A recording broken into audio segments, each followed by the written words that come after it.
तिनीहरूको माइला कान्छा बाजे चाहिँ कलकत्ता बेपत्ता थाहा छ नि? हजुर थाहा छैन कलकत्ता मरेको कान्छा बाजे हाम्रो ए यिनीहरूको बाजे माइला बाजे यहाँको जेठा बाजे कलकत्ता ऊ त्यो कथा मलाई पुरै थाहा छ गनर इम्पी राईको पढेको उनीहरू चिनाजान खाली नै हो अन्त त्यो कुमार खालिङको बाउको भाइ कान्छा इम्पी राई कलकत्तामा राइटर काम ए हजुर उसले लगेर गएको हुँदै बिहार अन्त यता दार्जिलिङ कुन साइडको बिहार अफिसमा काम गर्दा पिएच चाहिँ दाजुहरूको नाममा लेखेको रहेछ अन्त ऊ के भएर म त्यो पनि उहाँको बाजे र यहाँको जेठा दाजुभाइ गएर कुरा गरेको सरदार बाबुसँग बात मारेर सुनेको कि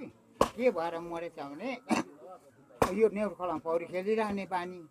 कलकत्तामा आइतबारको दिन लुगा गुम्टा पारेर नदी जाम परेको दहमा लुगा धोए आइतबारको दिन छुट्टीमा जान पनि लगेर गएको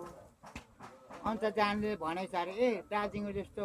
यताको पानी हुँदै जाम परेको पानी चाहिँ साह्रो छ है खेल्नु भने ए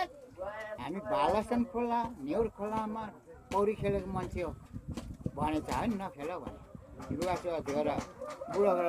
पौडी खेल्नु गएछ कि पारी पुगेर फर्केर आउँदा स्वात्तै डुबे गल्यो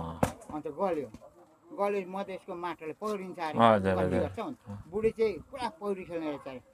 भक्कै साडी खोलेर हाफप्यान्ट लगाएर पौडिँदै गएर निकालेर लिएर त्यति नि भएर मरेको त्योसम्म मलाई थाहा छ। अन्त पिएफको पैसाहरू दुई दाजुहरू खोलिदियो दिइराखेर त्यो पुरानो कुरो त्यसरी हजुर हजुर होइन त्यो भीमप्रकाशमा मलाई त त्यो पूजाको पैसा उठाउने खाता दिएन यहाँको रहेछ बाउ बाजे माइला हो हजुर। यहाँको जेठा कान्छा चाहिँ कलकत्तामै थियो ए अन्त ऊ कसकोमा छ चाहिँ अन्त? पैसा रुपियाँ हजुर, उता हजुर। छोराछोरी कसो थियो के थियो एकजना छोरा एकजना छोरी त्यो थियो मेरो हजुर, पनि हजुर। छोडिरहेको देख्छ क्या हौ गनारकी कुमार खालिङको कान्छा काकाले लग्यो ए हजुर अँ हजुर त्यति बेला ऊ चाहिँ 6 क्लास पढेको कथाहरू धेरै लामो छ बडा रिन्टामा 6 क्लास स्कुल थियो एउटा नागरीमा थियो हजुर, हजुर। फेरि सस्तो गरेर लानुपर्छ नि हौ ऊ चाहिँ इम्पी राई 6 क्लास पास गर्यो मालगेट माथि ऐनाकोटी थियो होला शान्ति रानी त्यो त 4 क्लास मात्रै हो ए ब्रिटिसहरूले त त्यस्तो छानेर होइन बनाएको हौ। नि त नागरीमा हस्पिटल बनायो सबै यता म त तेह्रमा छ मेरो हजुर हजुर थियो छ अहिले पनि त्यसो गर्दा त्यो माली बस्तीतिर चाहिँ पढ्ने रोडको भन्दा मौका रोड पायो। पायो मान्छेले, हजुर। त्यहाँ नजिकमा 6 क्लासको नाम मिडिल पास हुन्थ्यो एउटा सर्टिफिकेट पाउँथ्यो 6 क्लास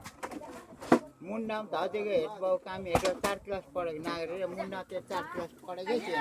माथिको त अन्त सानो सानो आकाले लग्यो होइन